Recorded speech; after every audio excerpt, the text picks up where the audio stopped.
ఇక్కడ 50 నుంచి 70-75కి వెళ్ళిపోతాం. రెండోది అందరి నీవా నీళ్లు తీసుకొచ్చాం. దీనివల్ల రాబోయే రోజుల్లో జలధారకు వెళ్తున్నాం.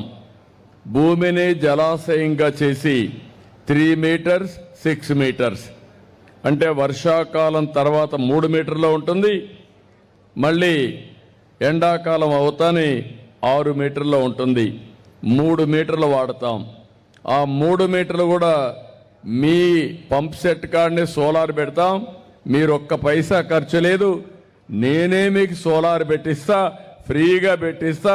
దర్జాగా మీరు ముందుకు వస్తే మొత్తం పెట్టేస్తాం. ఆ తర్వాత మీరు ఆలోచిస్తే మీ ఇంటి పైన కూడా మొన్న 8,000 సోలారు ప్యానల్స్ పెట్టించాం కుటుంబాలకు, ఎస్సీలకి, ఎస్టీలకి. ఓసీలకి, బీసీలకి 49,000 ఇప్పుడు శాంక్షన్ చేశాను. అంటే మనం ఉత్పత్తి చేసే కరెంటు సోలార్ కరెంటు, ఎక్కడా పొల్యూషన్ లేదు. మీరు తినే తిండి ప్రకృతి సేద్యం. నీళ్లన్నీ భూగర్భ జలాలు పెంచుతాం.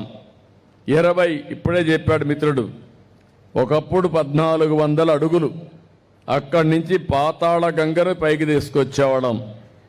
దానివల్ల వచ్చే నీళ్లు కూడా కంటామినేషన్ అయిపోయి ఫ్లోరైడ్ వచ్చేది. ఆ నీళ్లు తాగితే భగవంతుడు మనకందరికీ అన్ని సక్రమంగా ఇస్తే వికలాంగులుగా తయారయ్యే పరిస్థితికి వచ్చాం. ఇప్పుడు దీంతో ఇంకో పక్క మార్పు వస్తుంది.